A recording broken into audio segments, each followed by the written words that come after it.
Good evening. I'm Selwyn Collins, your host on CWS. Thank you for tuning in. Those of you who are coming in for the first time, let me take this opportunity to thank you very much. CWS is about having conversations with people about their journeys and how are they using their gifts and talents to help others. For those of you who have been here, my friends of the show, I want to thank you very much over the year. Last month was our 1 year anniversary. Thank you for your patience. Thank you for your tolerance, actually, with the glitches now and then. I want to thank you very much for your loyalty. Tonight we have a very special guest, and you know, often we hear about and talk about 6 degrees of separation, and I've come to believe that there's no more 6 degrees of separation. With cyberspace, it has gone down to perhaps 2 degrees of separation, maybe one. So this brother Kojo Parris is in South Africa at the moment, and it's 2:30, and he stayed up to have this conversation with us. I am extremely grateful and thankful for that. And tonight, I want to start with a quote by Marianne Williamson that says, "Our deepest fear is not that we are inadequate. Our deepest fear is that we are powerful beyond measure. It is our light, not our darkness, that most frightens us. We ask ourselves, who am I to be brilliant, gorgeous, talented, fabulous? Actually, who are you not to be? You are a child of God. Your playing small does not serve the world. There is nothing enlightened about shrinking so that other people won't feel insecure around you. We are all meant to shine, as children do. We were born to make manifest the glory of God that is within us. It is not just in some of us, it's in everyone. And as we let our own light shine, we unconsciously give other people permission to do the same. As we are liberated from our own fear, our presence automatically liberates others." Why I chose this quote, among others, is because the first time I heard of it, I heard it from Nelson Mandela. And I was deeply, deeply moved, deeply touched. How could this man, who has spent so many years in prison, incarcerated, come out and be so bold and so powerful and so compassionate?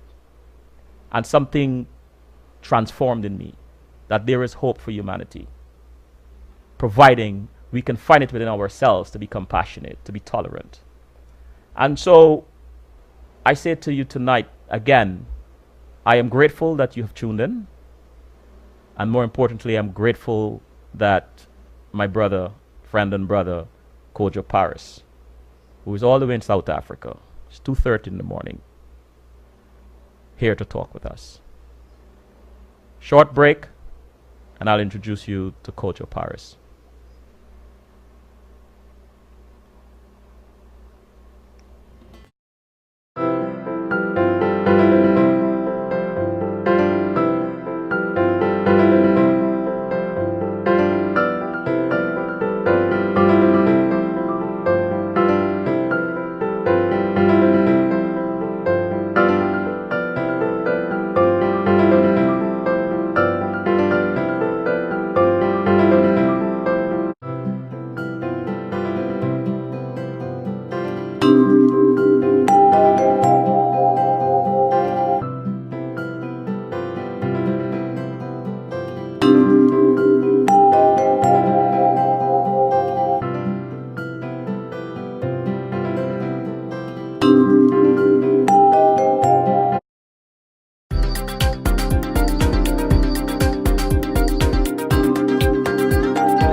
I'm back, and this is Selwyn Collins of CWS Conversations with Selwyn. My guest tonight is Kojo Parris. Kojo, my brother, you're on. Good evening, or good morning where you are. Good morning, Selwyn, and it's a real pleasure to join you and your listeners on this show. Wonderful. Thanks again for making this sacrifice, my brother. I'm hoping that by the end of this conversation, many of our listeners will have a wider or better perspective on who you are.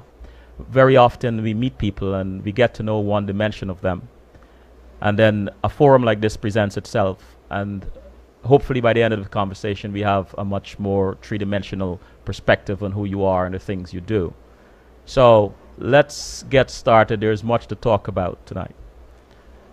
There are three topics before I get into who you are that we are going to talk about tonight, or three main topics: creating wealth, personal, community, and national, the blacks in the black diaspora in Africa, and do we owe our homelands?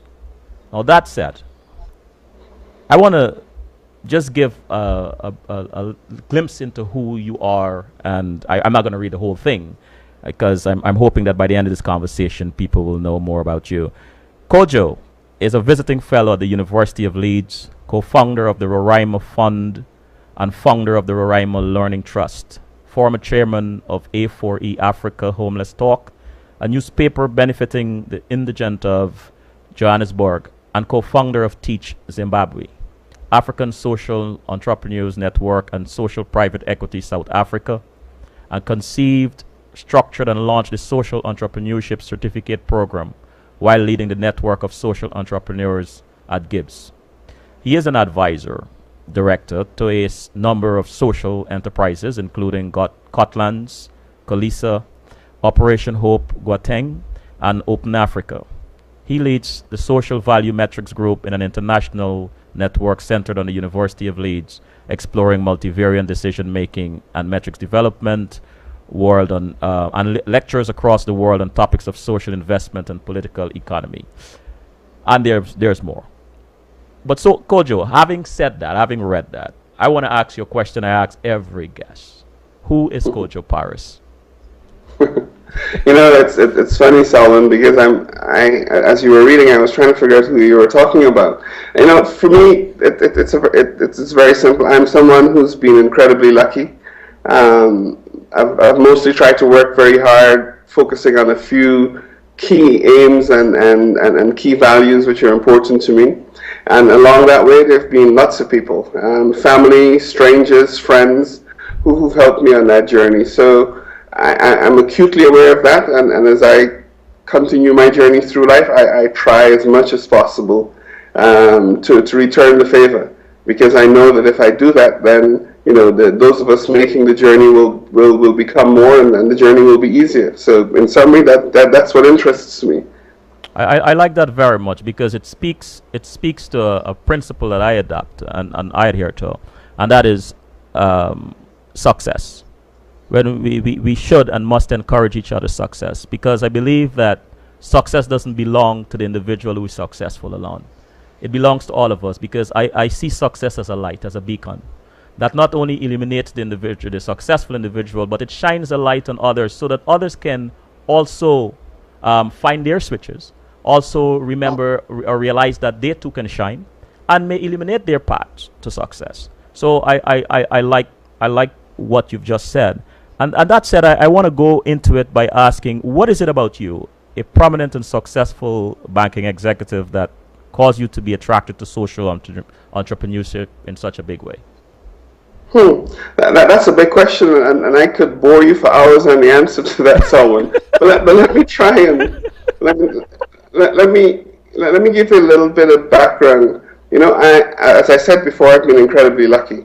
But in recognizing that, I also understand that there are certain prerequisites to success. If I didn't have the education I had, we wouldn't be having this conversation. If I didn't get access to healthcare and didn't have certain public and common goods available to me growing up, I grew up in Buxton. It's a little village in Ghana, and there are lots of people helped me, and all along the way, what I've seen is that much more than someone probably giving you a scholarship to study has been the extension of just goodness and social capital, and like as I said, education, healthcare, having a decent place to live. Those things are prerequisites for success.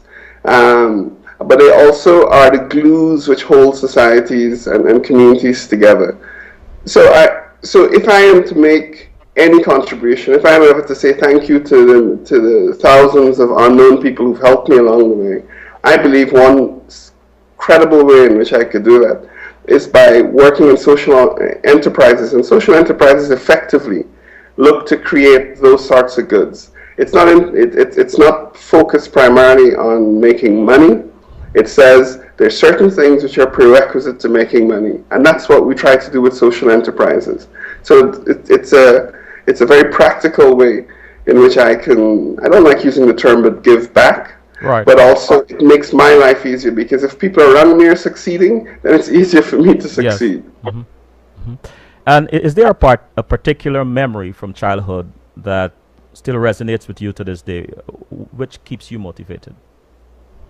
There are lots, and here I must talk about my not just my relationship, but in a sense one of the examples to me which is very powerful. The older I get, the closer my relationship with my father gets, and there are lots of examples of what he's done in his life which have influenced me deeply. My father was a very senior person in government, but it's a very clear memory to me that when he would travel, and government officials all around the world, one of the reasons they travel is because they get lots of big allowances and stuff like that. Mm-hmm. But he would bring it back. He would bring back most of those allowances. So, for example, if he was given, let's say, $1,000, he'd probably bring back about 700 or 800, and he would have that money returned to the government. And we hated him as kids, because that meant we didn't get, nice toys, we didn't necessarily get great shoes, etc. But it sent a very powerful example to me that, one, you can generally live on less than what you think you need, and certainly less than what you want, and also that there are lots of people out there who can use much better some of the excesses which you have. So I've been, as I said before, Selwyn, I've been extraordinarily lucky. I don't want for much in life, and that's partly because I know that I need less than I think I do. That is and that helps me to retain a certain perspective on things, and also I believe that I have a healthy disrespect for material things. Mm-hmm. They certainly don't feature prominently in my scheme of things. Mm-hmm. Listening to you describe your experiences with your father and him bringing back this money and sending it back to the government and so on. Now here's a child who didn't get much, or couldn't because of his father's frugality and so on. But often, and many psychologists would say that a child who grew up like that tend to want to grab and me, and tend to become selfish and want to acquire. What changed you? What helped to mold you into this person who you have become, and when did that transformation took place? Was there any defining moment in your life? I mean, I'm not sure they're defining a defining moment. And let me clarify something, Selwyn. We never grew up. We were very middle class, and in some respects, probably even upper middle class growing up. My father was a minister in the government. We never sat around wondering what we were going to eat from one day to the next. Mm-hmm. And that for me is very important, because it taught me very early on, as I said, is that literally you do not need as much as you think you do. You certainly don't need as much as most people around you think that is needed to survive and to prosper. So it wasn't very difficult for me making some of these choices growing up. You talk about people who haven't had a lot growing up tend to grab, and that's absolutely true, and that's logical, and that's understanding. In a sense, I had a slightly different challenge. My parents could provide a lot more than we needed, and even a lot more than we wanted. But in many respects, they chose not to, just to demonstrate that actually you could see you didn't need that many material things to survive and prosper. And that for me was a very powerful lesson because now um, I've been very fortunate. I've had a very good career and been very successful in a number of areas.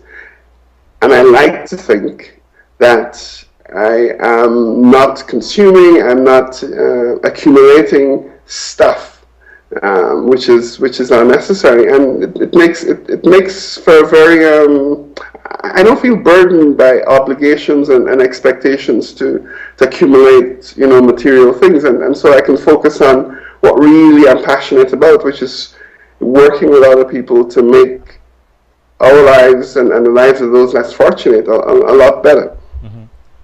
Many speak of social entrepreneurship. Many people are not familiar with the term. What is social entrepreneurship, Yeah. and how is it related to creating wealth?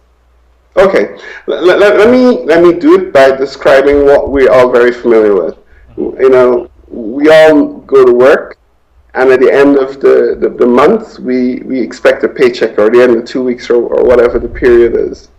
And that money symbolizes the value that we think our efforts are worth. Now, the reality is that in addition to needing money, we also have other needs. We need to make sure our environment is safe and healthy. We need to make sure that we can provide education for our kids. We need to keep healthy. Now, none of those things, Selwyn, we can measure in financial terms, but they're important. They're essential. If they're not there, then we can't function. Now, the question is, who creates that other stuff, that non-financial stuff?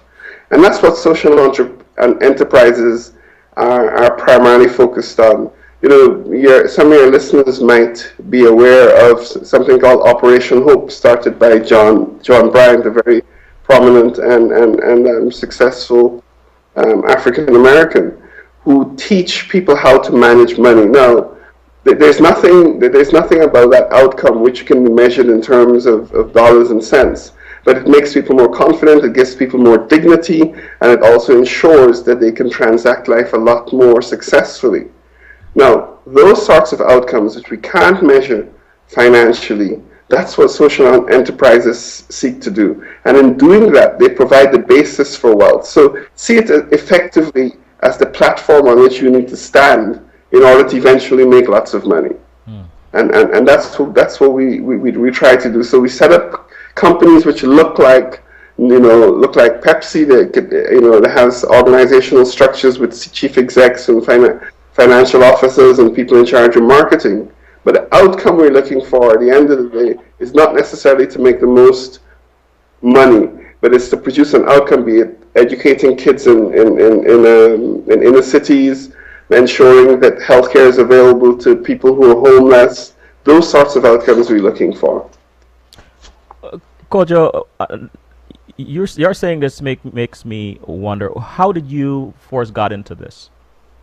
Well, it's firstly, again, as with most things, you got to go back. I, at a very early stage in life, and some of your listeners might be a little bit surprised or even appalled by this, but I grew up in an environment which was very left wing, where and again I must refer to my father. He taught us very early on to be almost disrespectful of money, that there was something much more important to strive for than making lots of money, and this was about doing good. This was about making a difference in people's lives.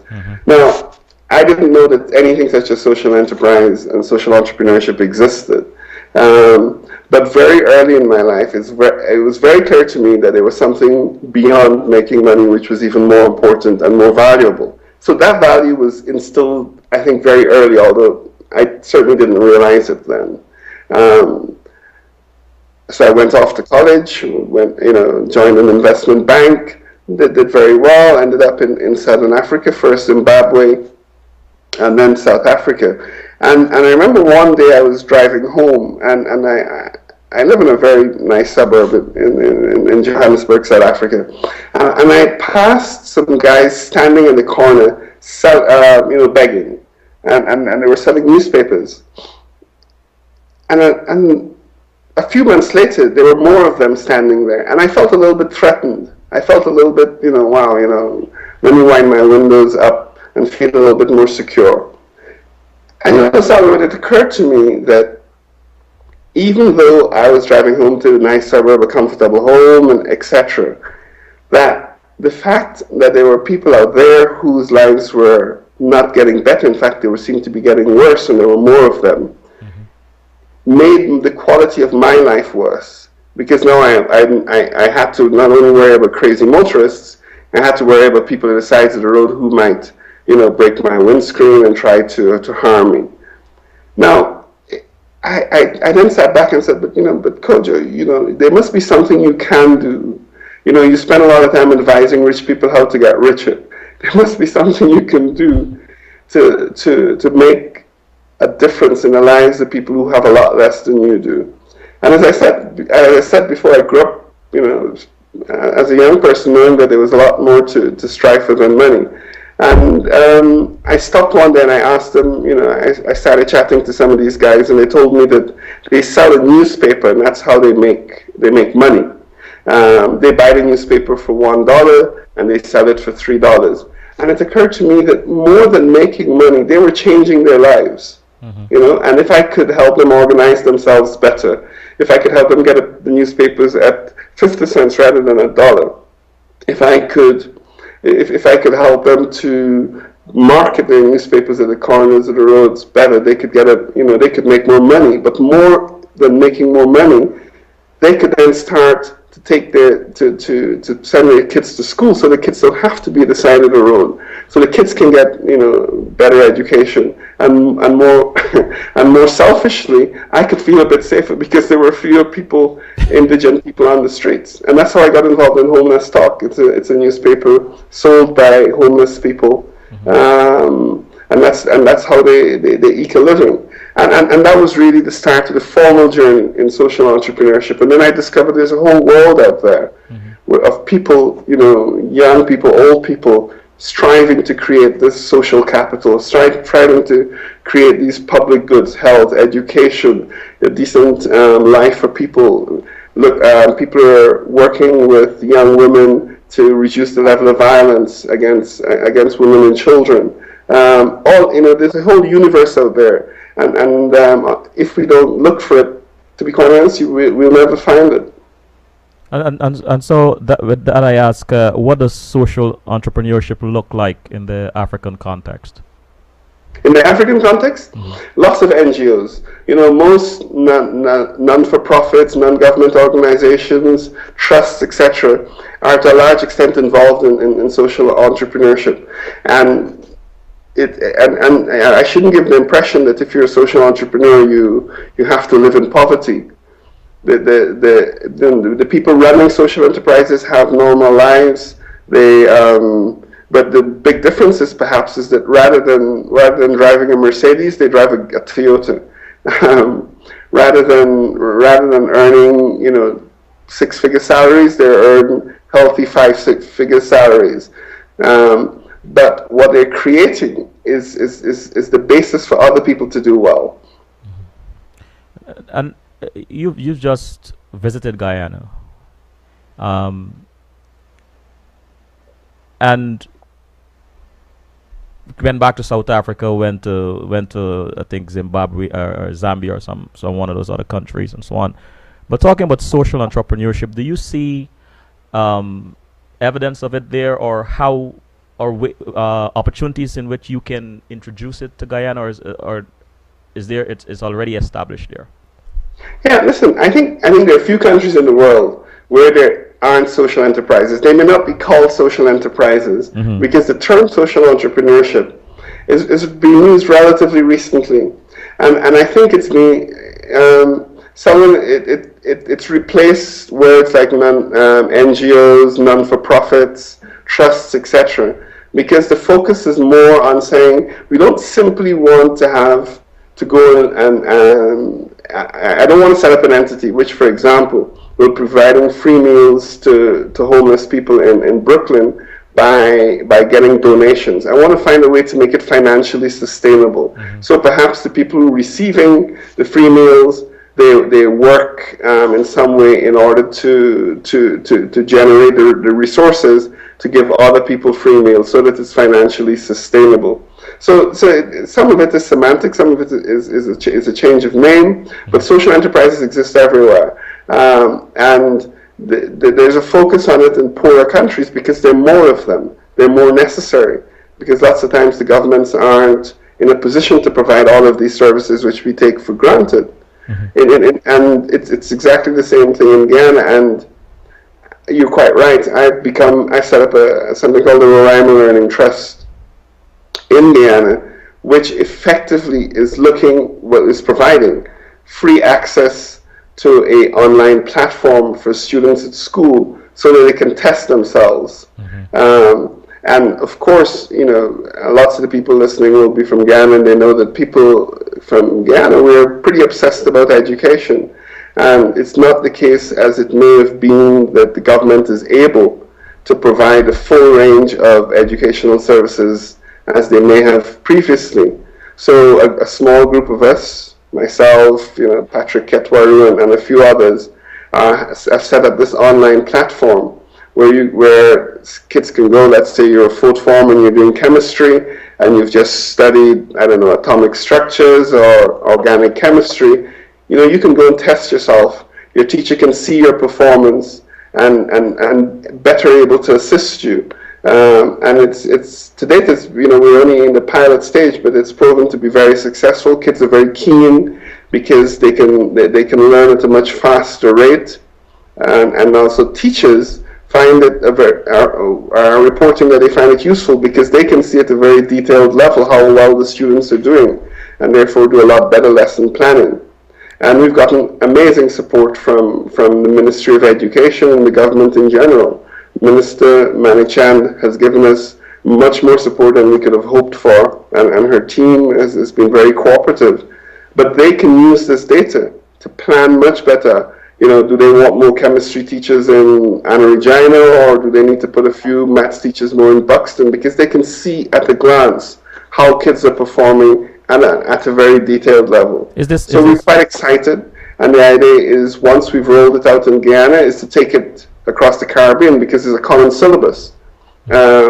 And our partners, we're doing it with the University of Salzburg in Austria, and they want us to look at taking it global. So we're quite excited about this. It'll be a first for Guyana. Is this a world-beating product. Is this free for the students? Sorry. It's absolutely free, and that's a principle of, as I told you, I grew up in a very left-wing environment. I'm a bit of a socialist, so it's good. Selwyn, I think you would have grown up with free education in Guyana, right? Yes, I did. Well, there you go. Are there fundamental differences between social entrepreneurship and a traditional business entrepreneurship? There's one big difference, and that difference, Selwyn, is what's the objective of the entity. As I like to tell people, social enterprises look like normal enterprises. They walk like normal enterprises. They employ marketers. They employ financial managers. They employ administrators. The big difference at the end of the day is that when you sit around the board table and you're looking at your results, rather than counting your outcomes in dollars and cents, you count it in terms of how many more kids have we educated, how many more housing have we provided for indigent families, how many more women and children are out of abusive situations. So that is the real difference. It's the outcome measure. But we need engineers, we need accountants, we need marketers, we need exactly the same sort of skill sets, but they're simply directed in a different manner. You actually answered my next question about how do you keep score and how do you measure the progress. But as I mentioned to you, Kojo, this is a three-dimensional process. There's a chat room, and it's been active. So I'm going to go into the chat room and read some comments and questions. There are several good evenings, and then Mark Mack said, "Wow, empowerment of people, social entrepreneurship." Kali said, "Kojo, It's fascinating listening to your journey. Can a social enterprise like the newspaper program for the homeless be developed into a franchise? Hold that thought for a second. Absolutely. We'll get back to that. Selwyn, I want to stop you there. Okay. Absolutely. In fact, that idea, I must confess, did not originate in South Africa. It originated in England. And actually, but the South African version is even better. And I think there are opportunities to do it globally. And so if that person is interested, very happy to speak to them offline and suggest how it could be effectively franchised. Okay. Mark said, do you have any thoughts on aid versus private sector investment?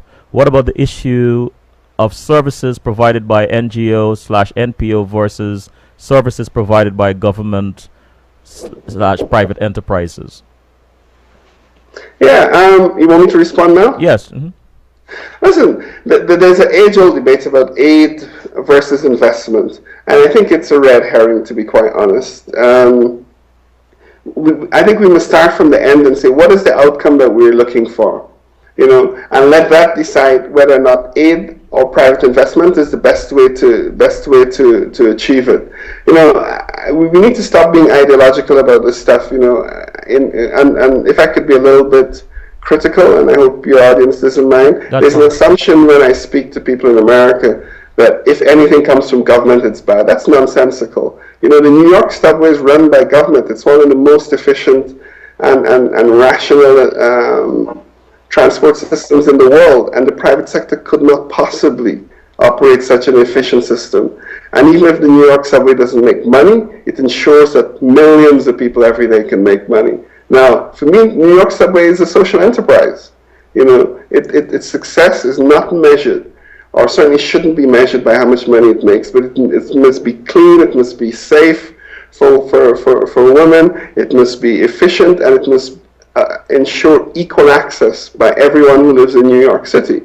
So I think the aid versus private sector thing is a little bit of a red herring. Mm-hmm. So, and I want to encourage some of your listeners to think about this. No one, when they get home at night, or very few people sit and said, you know what, I made $100 today. What most of us say is, I had a good day at work. I feel better now. I can see my kids are being better educated. So ultimately, no one really works for money. Money is simply a means by which we access those social goods, health, education, safety. So we mustn't see money as being the ultimate measure of our success, because when we're sitting on when we're lying on our dying bed, it doesn't matter how much money you have, it's not going to help you. But if you live a healthy life, if you have people around who love and cherish you, if you have, so let's not get too carried away with this ideological discussion. Kali said, another question: can franchising be used as a model to sustain social enterprises? Yeah, and it's very common. It's franchising has a bad name in many areas, but I can tell you that in social enterprises, it's a common way of rapidly replicating a useful model. Mm-hmm. And Carl asked, what are the new approaches employed by social entrepreneurs to avoid the pitfalls of legacy NGOs, etc.? Well, couple ones come to mind. One is get skilled people. Traditionally, a lot of people who went into NGOs did so because they either weren't as successful as they hoped they might have been in the private sector. So it tended not to attract the best and the brightest. That's changed. Mm-hmm. Lots of the kids who approach me to find them opportunities are Harvard graduates or top-rate people. Secondly, we mustn't settle for second best, and lots of times NGOs settle for second best outcomes because it's seen as serving people who are not necessarily as well off as we do. So it's about excellence. It's a focus on excellence that must be maintained.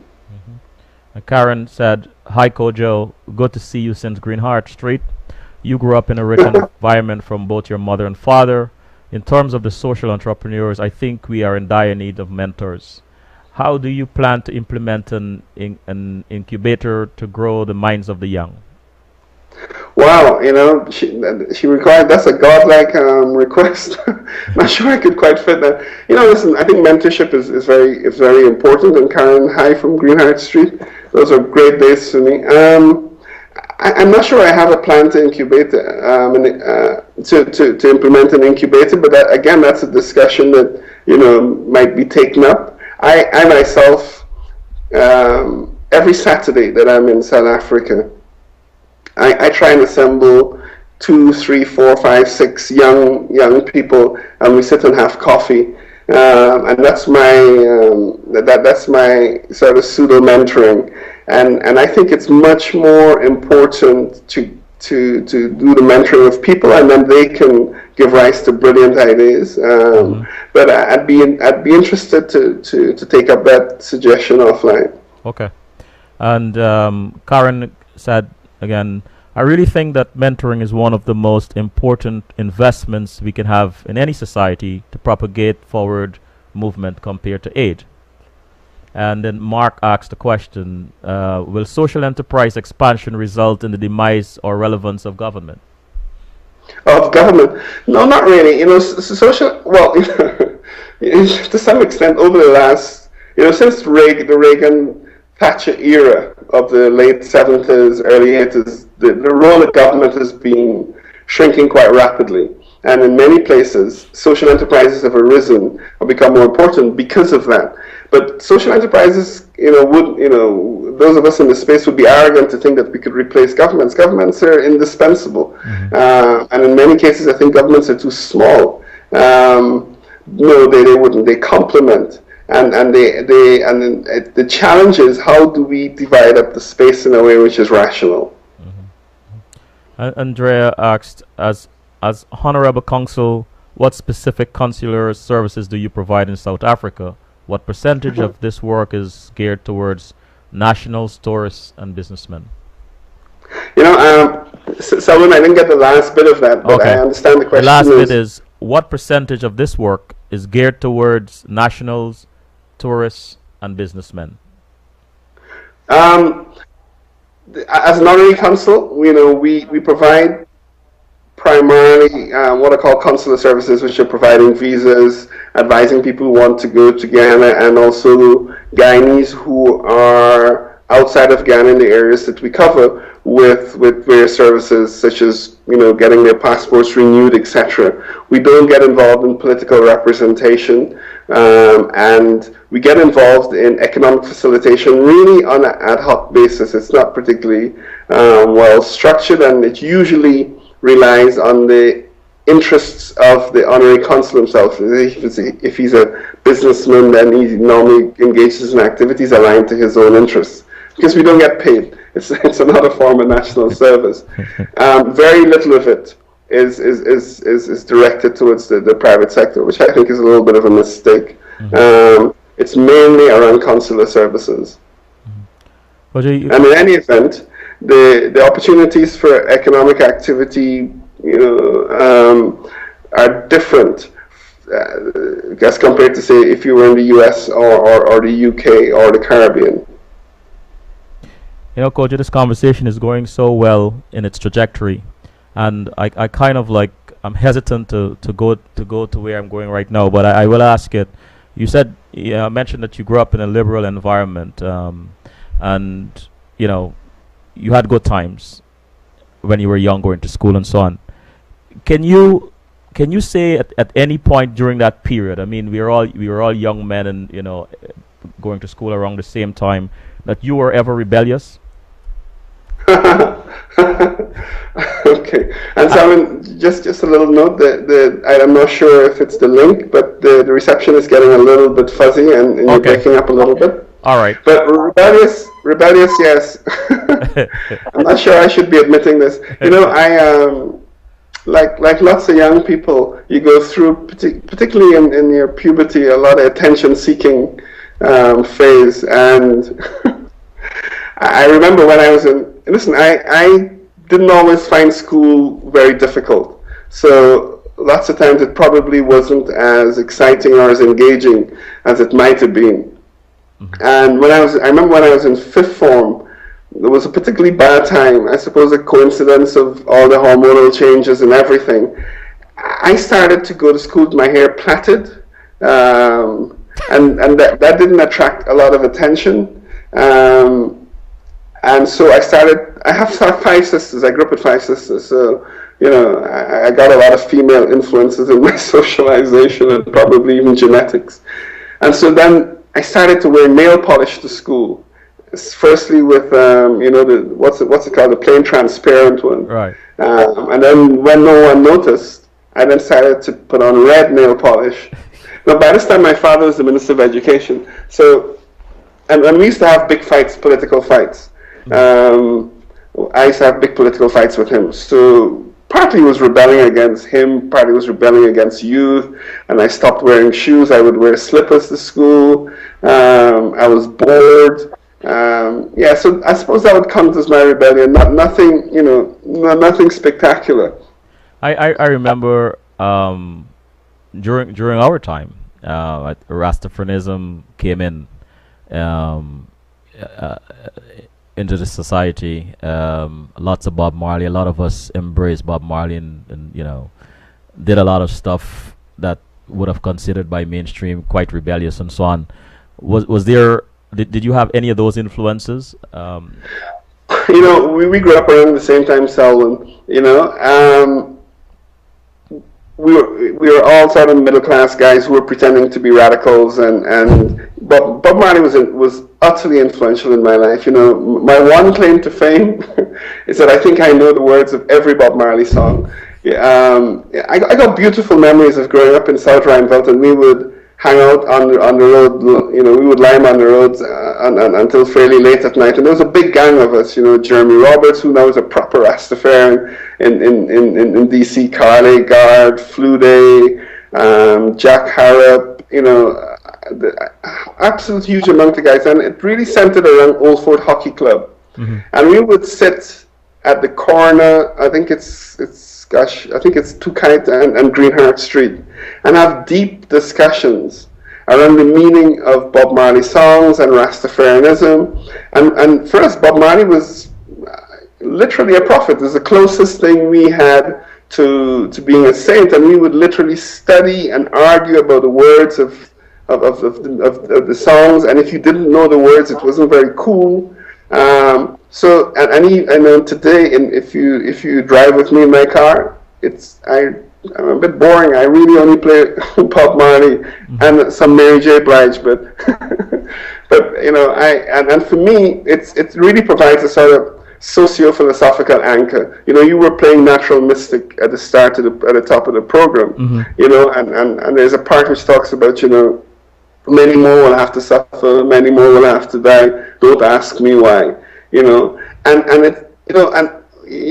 Selwyn, you probably wouldn't appreciate it, but for me, that was very powerful, because the notion of dying is not necessarily, dying in a normal sense, but people who get lost in anonymity, etc., in order to push forward societies, and those millions and hundreds of millions who we never really know, but who are important in the process. And when I hear those lyrics, it reminds me that those of us who've been fortunate, who might have done better than the average, that we have an obligation to try and make those millions out there, those unknown, anonymous millions, make their life a little bit easier, because they provide the platform for the next generation to succeed.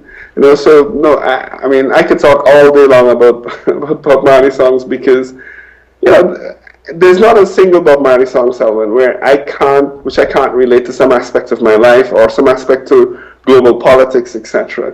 You're saying that, Kojo. It gives me a very good introduction into one of our topics tonight, and that is, do we owe our homeland?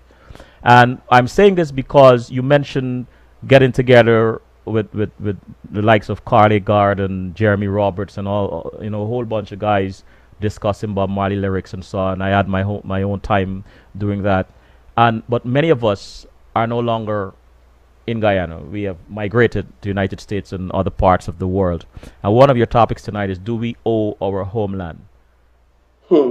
We not. Yeah. We'll take a. Okay, let's take a short break, and I promise we are going to get into that when we get back. Sure.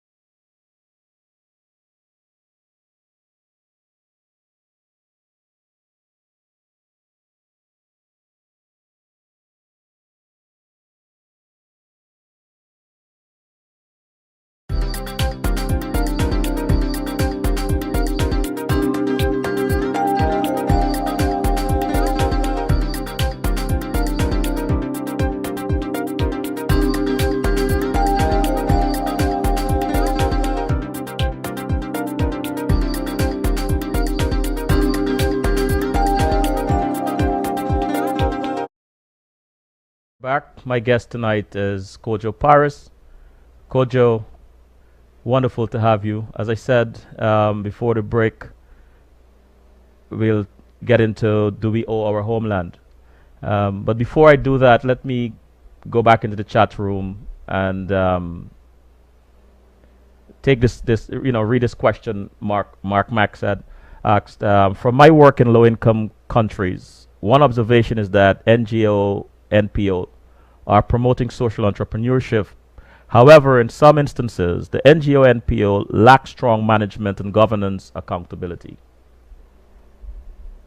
Yeah, and I share that observation, and it's a real problem. But that problem is not just restricted to NGOs and social enterprises, even in traditional companies. I mean, if you look at the amount of frauds and corporate governance challenges we've had either in Wall Street or Exxon, that's a common problem. So it is true, and social enterprises tend to probably suffer a little bit more because there aren't as many established rules as there are for traditional entities. But it's a global challenge across all categories of entities.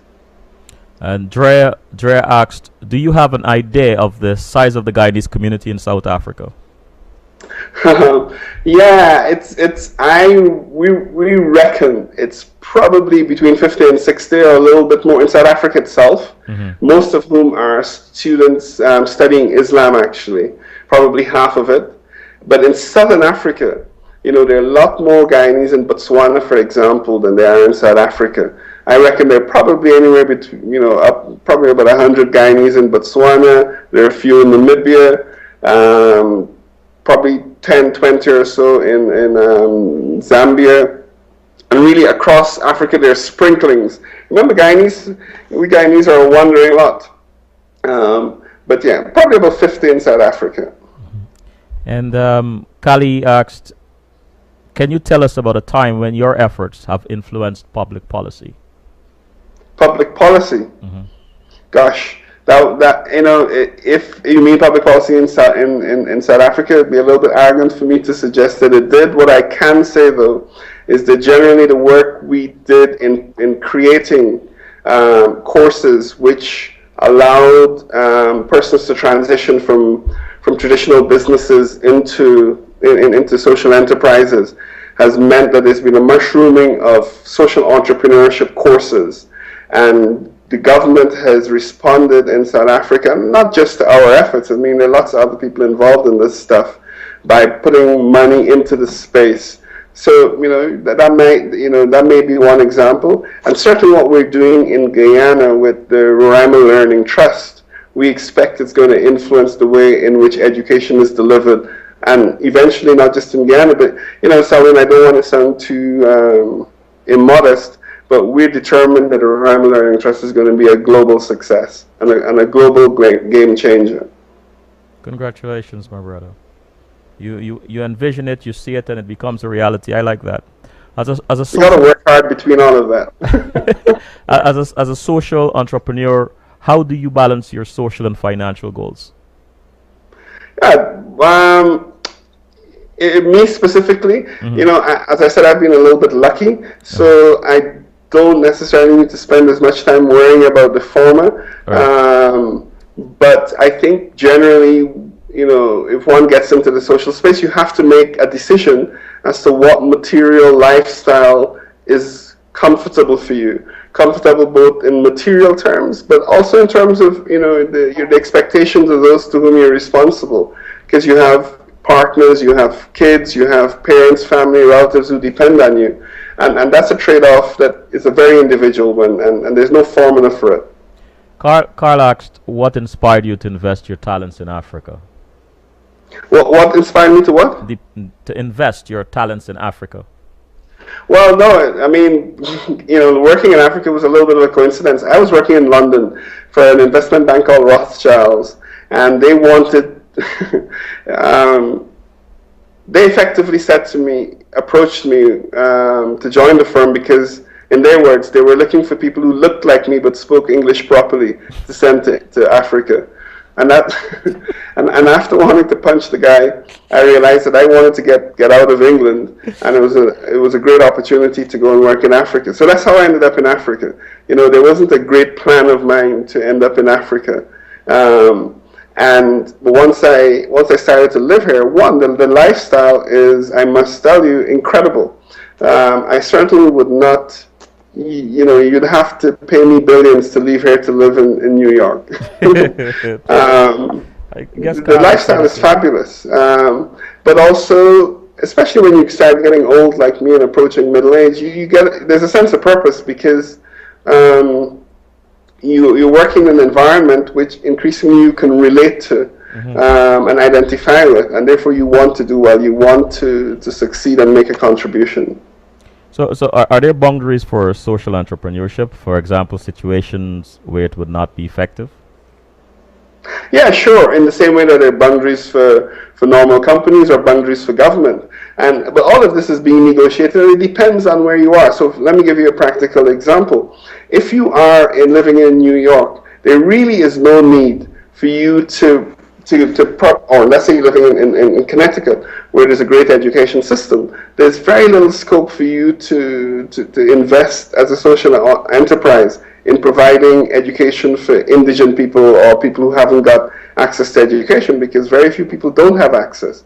However, if you fly 14 hours and you end up in Senegal, huge opportunities. So it's really contextual, and if you want to get involved in social enterprises, then you need to do an analysis as if you were going to set up an investment bank or set up a retail shop. You have to say, what's the demand in your environment, in that specific environment, for the outcome which you're looking for. So how do you cope with setbacks, and how do you maintain energy and drive during the hard times? So how do I maintain what? Energy and drive during the hard times. How do you cope with setbacks? There's a Chinese saying. Selwyn, my great grandmother's Chinese, hey? Oh, I didn't know. Yeah, Annie Lee. There's a Chinese saying: find something you love, and you'll never work another day. And I believe that. I keep saying, but it's true. I've been extraordinarily lucky because when people ask me what my job is, I don't know what to tell them because none of it seems like work, to be quite honest.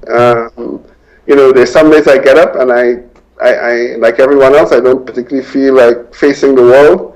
But at the end of the day, the results are obvious. The kids I mentor, I see them doing well, and they write me shorter and shorter letters because they become more and more important. The people I work with, either in education or in healthcare or whatever, I see their lives improving. I see, young women becoming much more confident and empowered in their roles. There are just so many examples, and the thing is that there's just so much work to do. Right. It's not very hard to keep interested and motivated. Mark asked, is there a nexus between social entrepreneurship and microfinance? Microfinance. Well, microfinance is a subset of social entrepreneurship. So, Mark just gave me an idea. I'm going to postpone the topic, do we owe our homeland, for a little later. I want to get into creating wealth because I think it's a very important topic. Hmm. Is the African entrepreneur who gets a micro loan and supports his or her family and community much different fundamentally from Bill Gates or Steve Jobs? I'm not sure I understand the question. Can you repeat it? Is the African entrepreneur who gets a micro loan and supports his or her family and community Oh, okay. much right?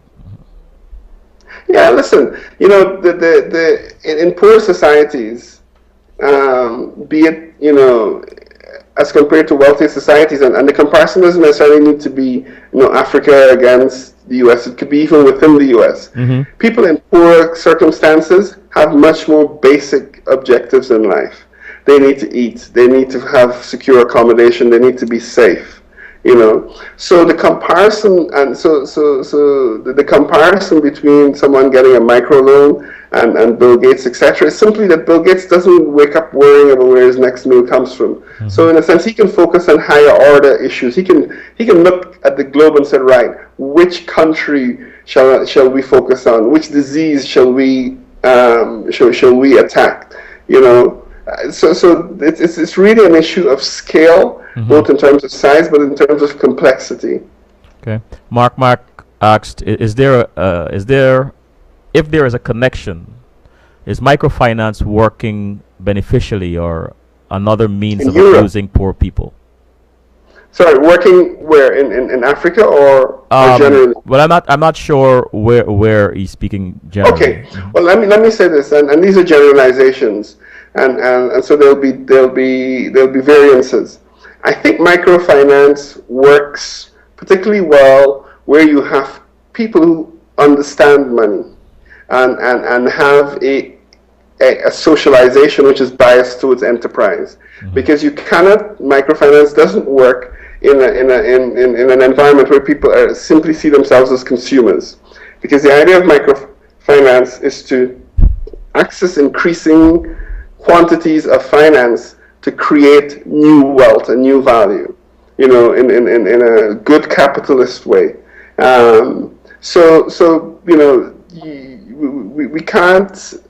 have to identify certain preconditions where microfinance works and where it doesn't work. And I've seen both great successes, like there's something called the Kuyasa Fund in Cape Town, which uses microfinance to help people to improve the quality of their accommodation. And it works splendidly well. And then you could, just as well in Cape Town itself, look at that examples, which I shan't name, where people simply took the money and spent it on beer and alcohol. It's not going to work really well there.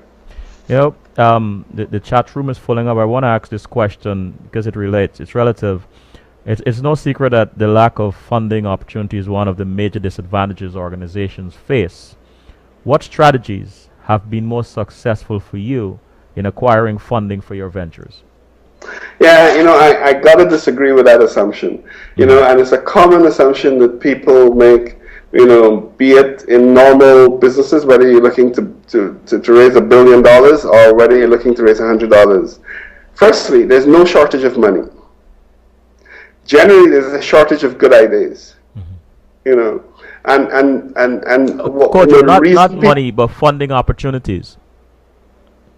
But that's what I'm saying. There's no shortage of money. Mm-hmm. There's no shortage of capital globally. Very few places have a deficit of capital. In my experience as a traditional banker and even as a social entrepreneur, the main challenge is that firstly, we all believe that our idea, which we've spent 5 years thinking about and writing a great business plan for, is the best idea and therefore it deserves financing. Mm-hmm. Sorry, that's not the case. The vast majority of projects which are proposed, the reality is that they're not fundable either from a straight financial perspective or even from a social entrepreneurial perspective. And that's a hard truth for people to face. Mm-hmm.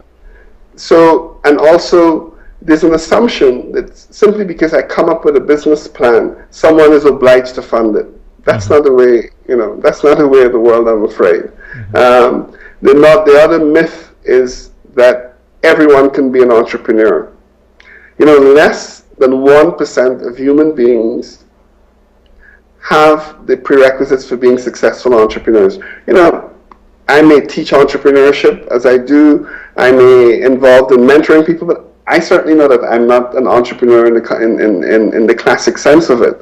I haven't had a socialization, and my approach to risk is very different from true entrepreneurs. So I gotta contest that contention, Selwyn. Mm-hmm. If the reality is that if you have a great plan and if you market it well, you will get capital, and it's not money. Usually, is the main resource in making business plans successful and a business successful. Management and human resources, I believe, in my experience, are a lot more important than financial capital. Agree. And Dre asked, do you foresee the BRICS bloc, Brazil, Russia, India, China, South Africa, being headquartered in South Africa, or is the geographic location of South Africa a major logistical impediment to this? Yeah, that's a really interesting question. I attended a conference recently to do with BRICS, and it's all the rage. Let me say a couple of things. Firstly, there are a lot of questions as to the composition of BRICS. BRICS was an acronym dreamt up by a clever investment banker to try and sell some new products. There's nothing necessarily rational about Brazil, Russia, India, China, and South Africa as a coherent economic bloc. And South Africa certainly is an outlier, both geographically, size-wise, and in terms of economic performance. So South Africa's headquarters, probably not. I think it would have to compete with Brazil. I would actually think that Brazil would probably become the center of BRICS for lots of reasons. One, is a much more interesting place to live than the other places. And in terms of points on the trajectory, Brazil is probably going to outlast, except for China, going to outlast the rest of them. And China is not necessarily the most fun place to live. Kali asked, I admire your genius. What is the best idea you've ever had? Oh God, this is one of those traps where you believe this. No, I'm not a genius. Not by any chance. I think the best idea I ever had was to have my daughter. I have an 11-year-old, and every day I regret not having more children. And every day I celebrate the fact that I was part of producing, this amazing human being, and I feel a huge sense of responsibility, but real joy. I never knew I could love so much and so deeply, and so unconditionally, and for me, it's the best thing ever. And Kali asks, what do you say to those who are daunted about repatriating and worry about the lack of financial capital and infrastructure? Yeah, I suspect the question is people who want to set up businesses. Firstly, as I said before, 99% of people are going to need to get a job, to be brutally honest. It's not very few of us will be successful owners and managers of business. But what we can be, though, we can become entrepreneurial employees. And let me explain what I mean. I always tell people that we should stop focusing on creating entrepreneurs and instead focus more on empowering people to behave entrepreneurially. And it's a real bear bug of mine. It's for example, you'd go. Let me tell you a real example. I was in Guyana recently, and I traveled from Anna Regina, and I had to go to an important meeting. In fact, there was a presentation at the University of Guyana, and I had a white shirt on. And coming on the boat from Anna Regina, the shirt got dirty. Now, I couldn't go home and change, and I was passing a laundry, and I stopped at the laundry and I said, "Listen, can you clean the shirt for me? I got an hour."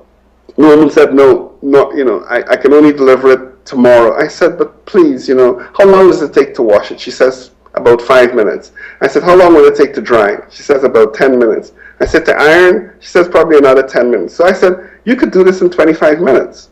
Why do I have to wait until tomorrow? And she looks around, looks at her boss. Her boss looks away.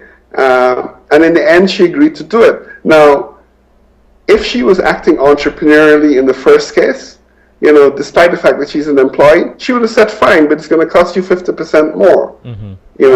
So you don't have to, we all will not become entrepreneurs, but we can all act more entrepreneurially. And that way we can, one, make the entities in which we work in a lot more effective and a lot more efficient. And hopefully we can then do better because it's going to make more profit and we're going to make more money and, people are going to have their white shirts clean. What does the question, do we owe our homeland? What does that mean to you, Kojo? So, homeland. Yes. I must confess that I'm 47 and I've lived more than half my life out of my country of birth.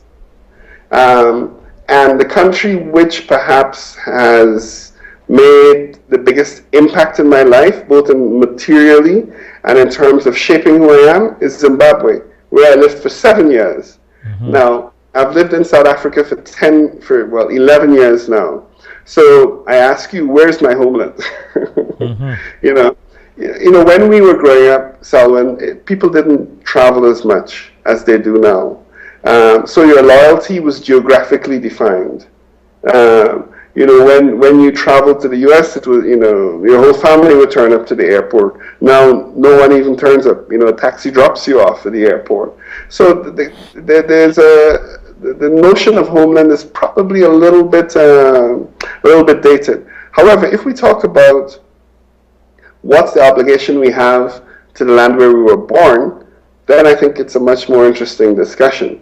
And I think for someone like myself, I still travel on a Guyanese passport. I've had opportunities to have British, Zimbabwean, South African citizenship and documents. And because I can very clearly trace the success I've had, limited as it is, to factors in the land of my birth, because I have relationships there, as we say in Guyana, because my navel string is buried there, I feel a sense of obligation to do something about Guyana or in Guyana. Now, lots of people would have had very different experiences, and therefore they wouldn't necessarily have that same sense of obligation.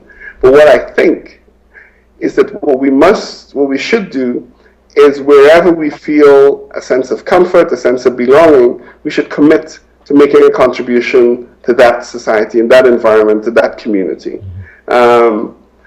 So homeland, tricky concept these days. Is it where you pay your taxes? Is it the passport you use? Is it where you live? But I know where you're coming from with the question, and let me be clear about something. Particularly if you come from countries like Guyana, which are less developed, which have persistent challenges, I think we need to think seriously about how we can use our skills, our networks, and our own resources to make a difference. And that's something that I've personally committed to doing. So, I feel personally committed to making a difference in the land of my birth. I've had many conversations with our dear friend Carl, and where we talked a lot about, the abundance of intellectual capital. For instance, one environment you find that is Facebook. Abundance of intellectual capital, abundance of academic capital, and the question becomes, how do we use this? How do we harness this and channel it effectively and efficiently into developing our country? If for instance, you do have a sense of obligation, how do we do that? Do you believe it's possible? And with that, I would ask this question: what are some of the challenges what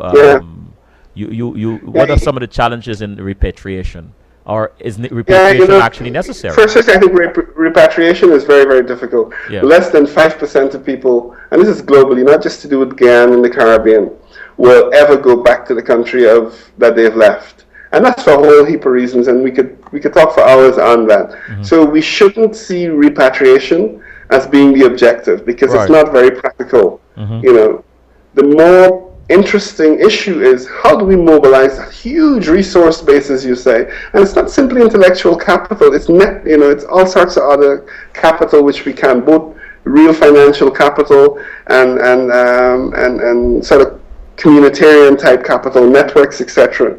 And I'm again very clear about this. Countries like Guyana we have to invest a lot more energy and genius into mobilizing people like yourself. You know, you have a program here which is going to go out to, I don't know, lots of people. Apparently you're the most important. This is the most important radio show apparently in New York, I hear, Selwyn. Is that so? So, governments and communities can use these sorts of fora in order to mobilize not even just Guyanese resources, but there are lots of non-Guyanese who may be interested in assisting Guyana. But if we look specifically at people who were born in Guyana, the internet and those sorts of fora provide opportunities for us to deploy those resources. Let me give you some practical examples. There's something called telemedicine. And it's been around for a while, particularly in developed countries. You know, if I'm a great surgeon or a great doctor with some specialism, I can diagnose using webcams, etc., someone thousands of miles away, and I can even direct surgery for that person from. I don't have to be in the same location as theirs. Now, Guyana has hundreds of great surgeons. I mean, Samantha Tross, living in England, for example, was the first pediatric orthopedic surgeon, I think, female black orthopedic surgeon in England. Now, Samantha doesn't have to go to Ghana to have Guyanese benefit from her expertise. Using the techniques such as telemedicine, she can direct people in Guyana, she can make diagnoses, etc. And her skill and her ability can be felt in Guyana, even though she's sitting comfortably, having coffee in a cafe in London. Right. And even things like we're doing with Roraima Learning Trust. There's an amazing entrepreneur called Lily Benningford, who's based in Washington, who is a Guyanese who went to the US many years ago. She's been very successful in IT, etc. Now, I call on her when we have issues to do with how do we configure various things to do with our platform. She doesn't have to go back to Guyana, So the answer is yes, and yes, and it's a space which is not utilized aggressively enough. It's a resource which is not tapped. You see, the problem is if you approach people who have kids, who have mortgages, who have car payments to make, and you said, I think you should be going back to Guyana, rather than engage them, I think you repel them. Because they feel guilty, they feel, as if you're putting them in a tight corner. Why do that? Doesn't make sense. I agree. I agree 100%. I had a conversation recently with a friend, and I'm going to have her on the show at some point, who was in Guyana and working on delivering produce that are grown and manufactured in Guyana. And the challenge, she said, for them is to get it on a consistent basis to meet the commercial demands. But one of the things that really struck me is her request for grant writers, because there are organizations who are willing to fund some of these enterprises, but they need efficient and effective grant writers. And that was kind of interesting to me, is that here she says, look, Selwyn, we need those, and it speaks to what you're saying. How can we utilize our skills? How can we put it together and create a functioning and effective network? So and listen, none of this is easy, and I don't want to suggest that the government and the people in charge in our countries are not making efforts to do this, they got huge problems, and they got, and lots of times there's a certain antagonism between people in the diaspora in relation to governments, and we must be conscious of that dynamic also. People don't want to think that, we failed, therefore we have to go abroad and look for talent, etc. So there's another side of the coin, Selwyn. It's not simply about how do governments utilize their diasporan populations. I think those of us who, like yourself, like myself, who feel a sense of obligation to the places of our birth, must mobilize. Must get together in small groups and said, guys, let's go down for a holiday in Guyana. We're going to go and spend 2 weeks, but 3 days we're going to spend, using our skills in some way which is beneficial. And these sorts of things are not new. They're not novel ideas. Other communities, for example, for a long time now, the Jewish population in places like the U.S. and America would go to places like Israel and make real contributions, while having a holiday or while meeting, going to meet family, etc. We don't have to invent a lot of new things. These things are being done every day. We simply need to look at best practice. I agree, and I would ask your advice or your take on this. I think, and I've had several conversations with many people who have tried to do that or have done that, but sometimes there isn't much of a synergy between what they're wanting to do or their efforts and the bureaucracy, and so a lot of times people leave feeling frustrated. I had an experience when I was in Guyana over the Christmas holiday. This young lady, she's a nurse, does cardiac nurse, and she wanted to, provide her services and so on. But it was very difficult for her to do that at that time. But anyway, many of us who've gone to school together and so on, some of us are in key positions. So there was some discussion made, and the next time she visits, it would be an easy. Yeah, Selwyn, I think. Let me just comment briefly on that. A couple of points. One, planning. Mm-hmm. And secondly, if it doesn't work the first time, try it again. I agree. But thirdly, and I think probably most importantly, rather than starting from the perspective, and I don't want us to suggest that a cardiac nurse shouldn't have done what she did, but perhaps the way to approach it is to say, what is the requirement in Guyana? Mm-hmm. Okay? Or what is the requirement in Jamaica or wherever we're talking about? And then work back from that and match what I do to that requirement, rather than saying, this is what I do, I want to find something to do, I want to find a round hole to put my square peg in. Mm-hmm. Okay? Gotcha. It's to work from, be demand driven, and also don't make and also you got to be flexible. I may be a cardiac nurse, okay, but I have a general nursing skill, so just go and volunteer at the hospital. Go to Uncle Eddie's home. I don't necessarily have to perform as a cardiac nurse 24/7. Bo asked, do you think that creating that entrepreneurial environment within small business less than 50 million is the responsibility of the business owner, or should it be a combined effort of formal education with practical experience? Yeah, I think increasingly what more progressive governments are realizing is that they need to provide a broad environment in which people can act more entrepreneurially. If you look at very successful countries, particularly in East Asia, and more than the government, the state, because it doesn't matter if the political parties change. The education system, the broad environments, the sorts of even games that kids grow up playing are increasingly being oriented so that kids can analyze, can problem solve. And in a sense, entrepreneurialism is really just, structured problem solving in some respects, So it's not, by the time you go into the job environment, in lots of respects, it's a little late to be entrepreneurially inclined. If I grow up and my father's a trader, and I'm sitting at his feet all day long in the shop while he's bargaining with suppliers and clients, I'm going to be more entrepreneurial, even if than someone who goes to Harvard, after having spent their time, with a father who was a public servant. That's socialization is much more important than education in terms of entrepreneurialism.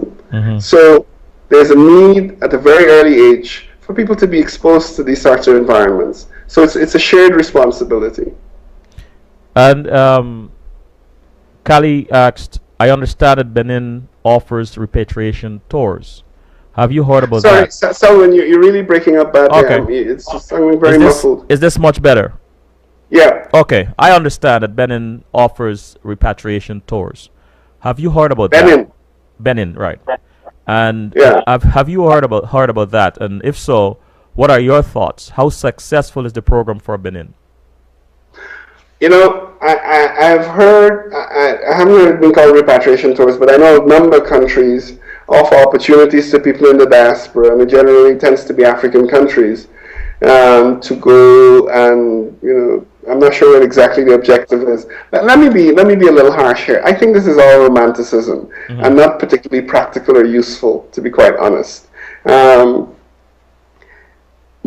As we've established, most people are going to die where they were born or where they live as adults.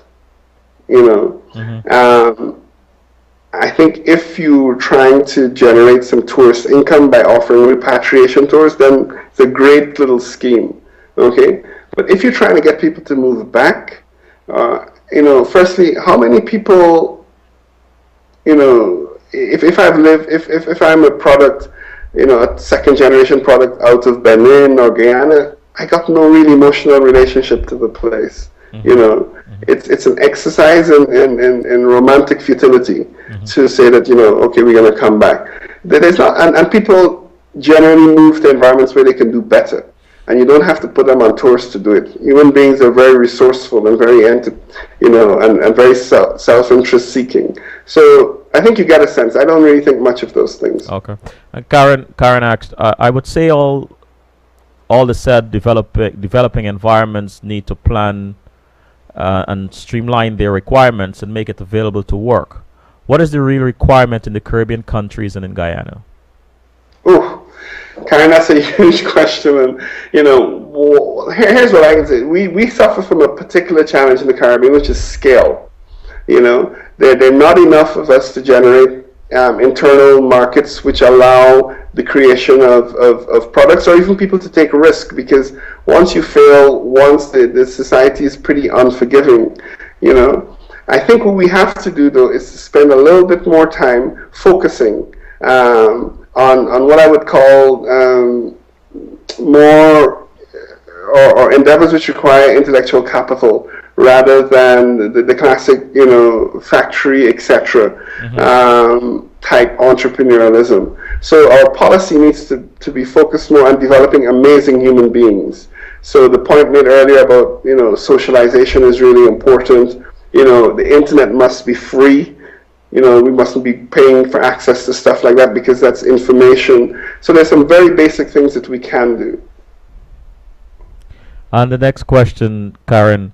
We are so disorganized that we can't really communicate effectively with those wanting to. The diaspora...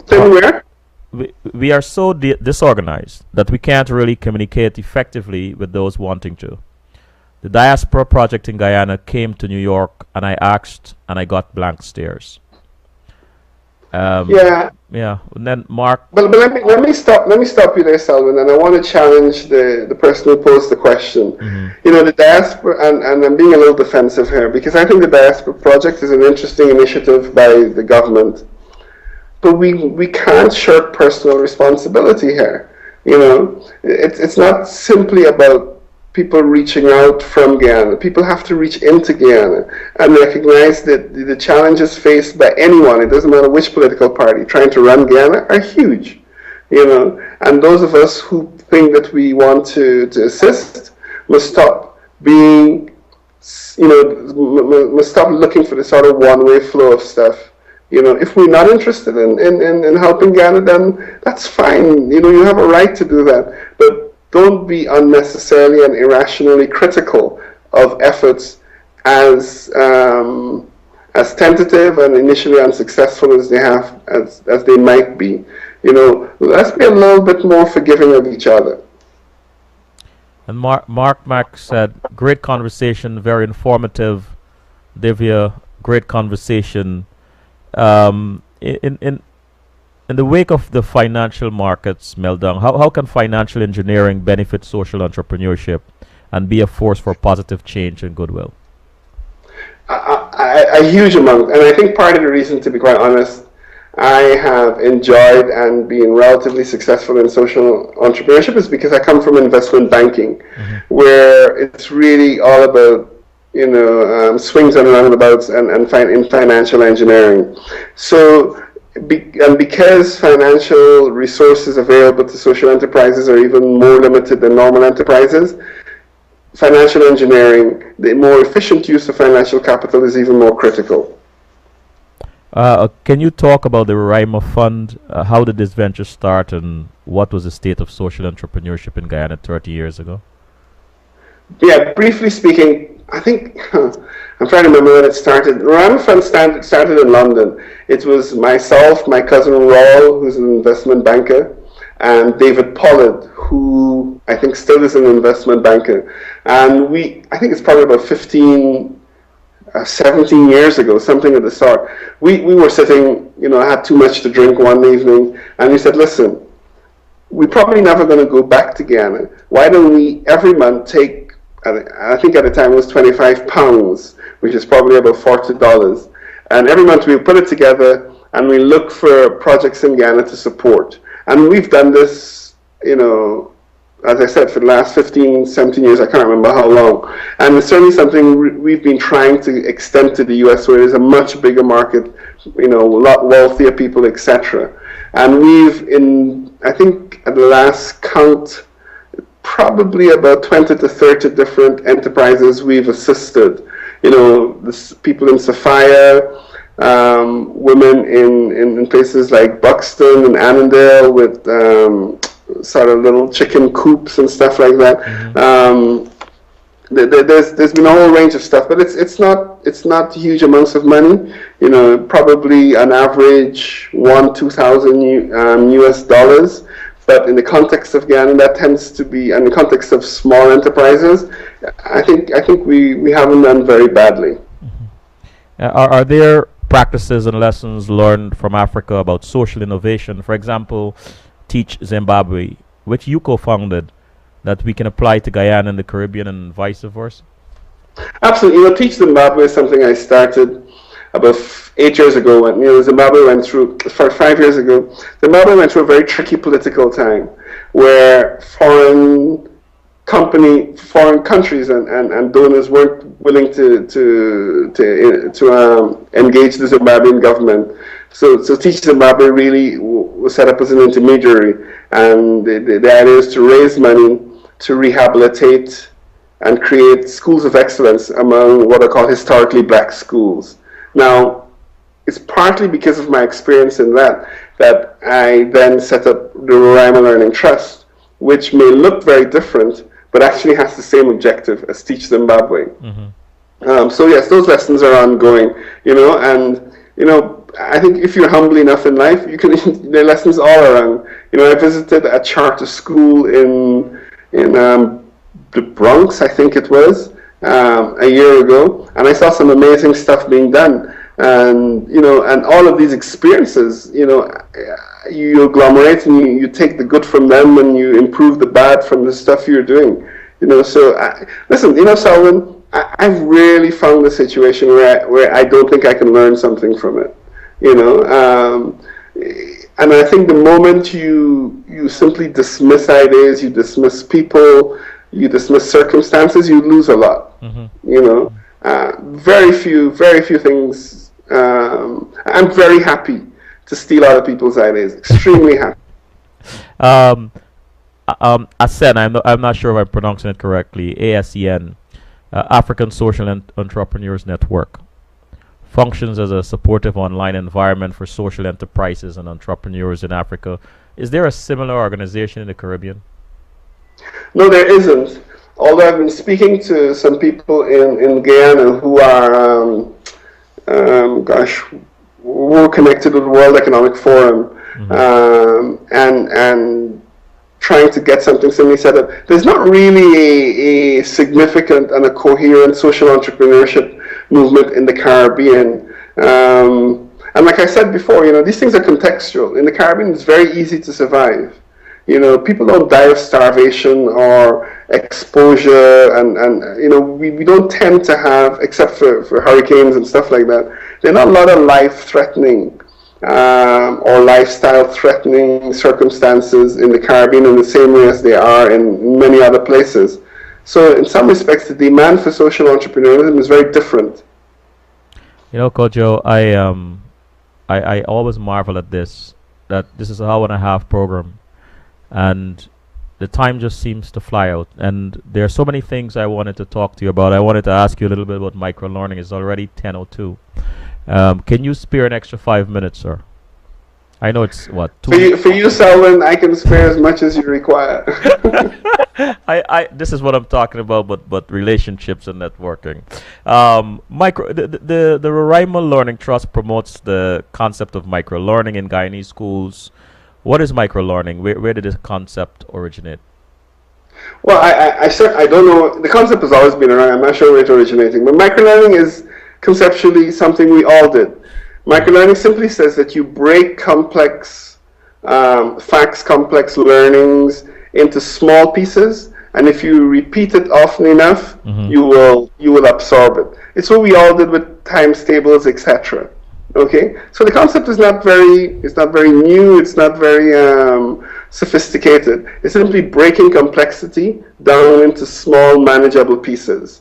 Now, I first learned of it. I was sitting in Johannesburg Airport last year around now, and I was, this guy was, in fact, when I was on the plane flying, and this guy was sitting next to me. He's a professor at a university in Austria, and Selwyn, I have a position. In addition to paying for a seat on a plane, I also pay for the right to speak to anyone sitting next to me.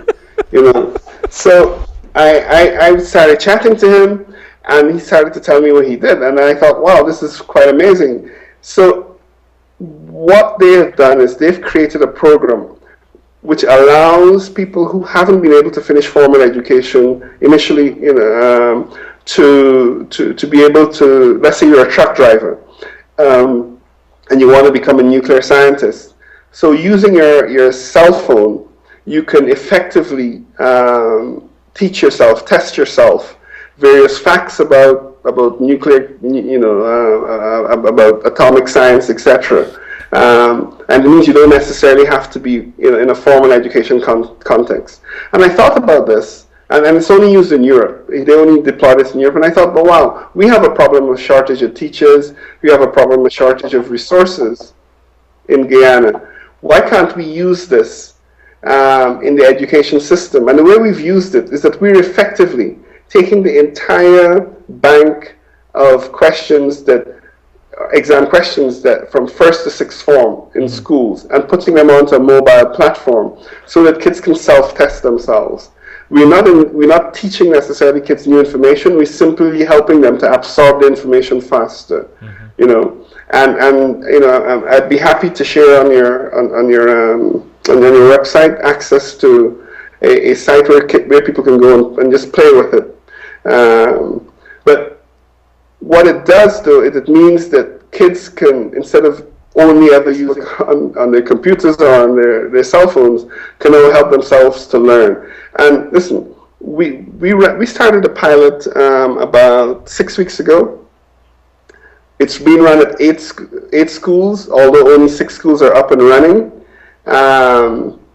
And we've had, as of tonight, 12,000 accesses. Now let me tell you what that means.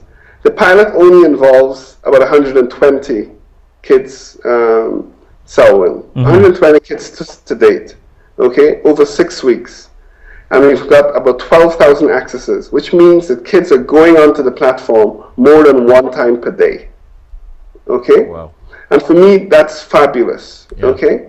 Because what it means is that kids are beginning to see that this thing can help them, and there's still some kind of excitement and novelty value.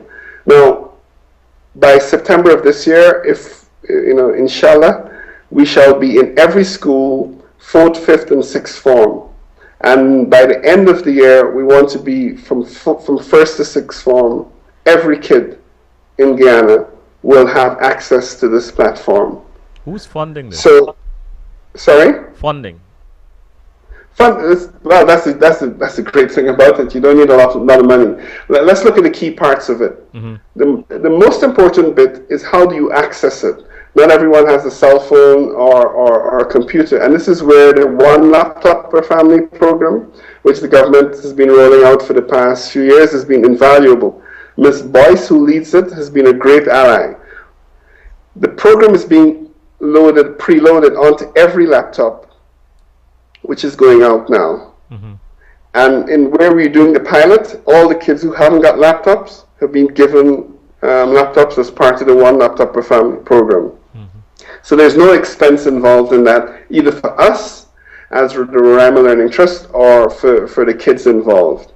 And that's due to a really amazing partnership we have with the One Laptop program. The other key thing is access in terms of internet access. And there, a company called eNetworks, we've managed to persuade them to create hotspots in every school, pro bono. So kids can access the internet and specifically the platform pro bono free. Wonderful. The third bit is content. Because even if you've got a laptop and you can access the internet, you have to have compelling content. And that's where, and I know we complain a lot about governments and how terrible they are, but I cannot praise Minister Manichan and PS Ned and Chief Education Officer Sam and Ms. Hamilton and the people in the Ministry of Education in Guyana.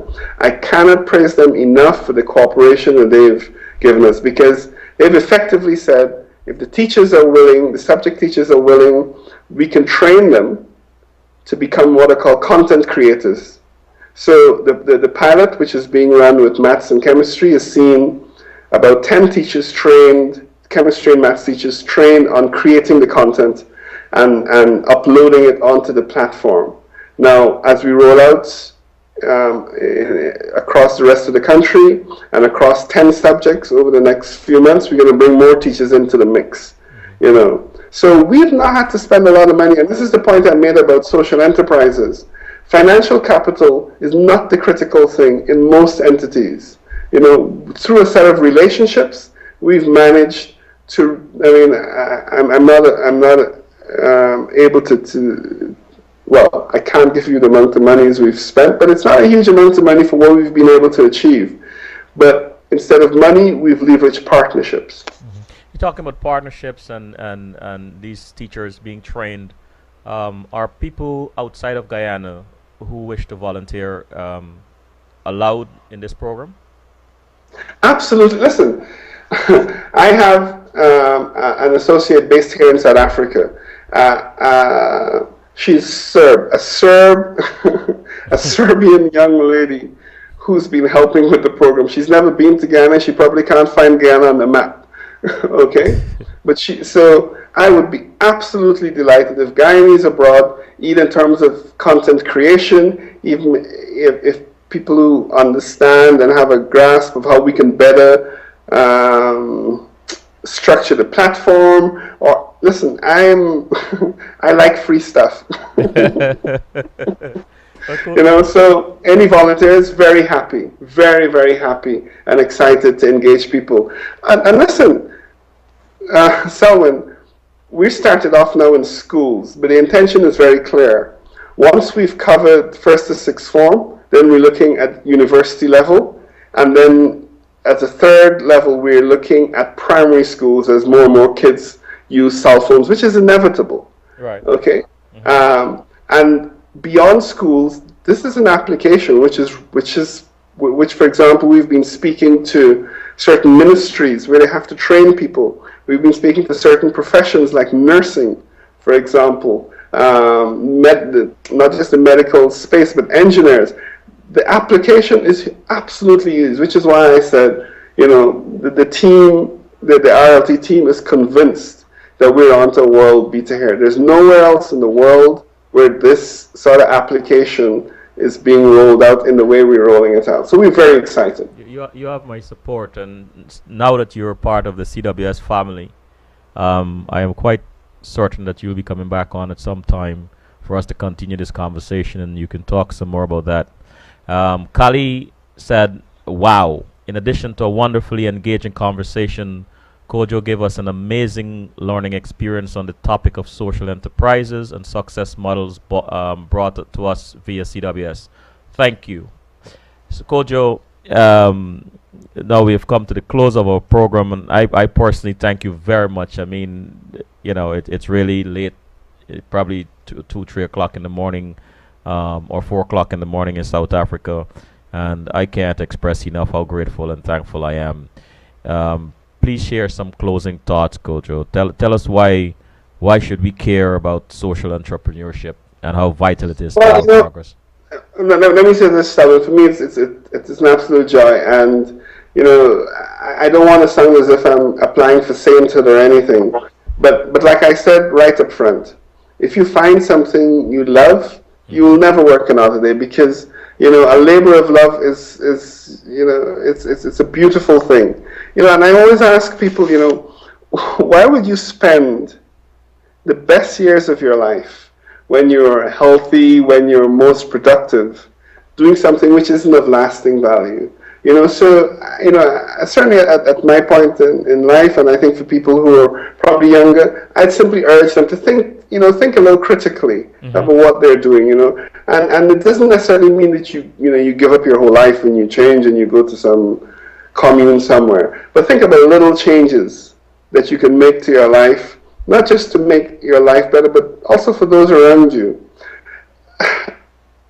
There's one of my favorite songs, and my own personal anthem, Selwyn, is probably a bit surprising. It's Michael Jackson's "Man in the Mirror."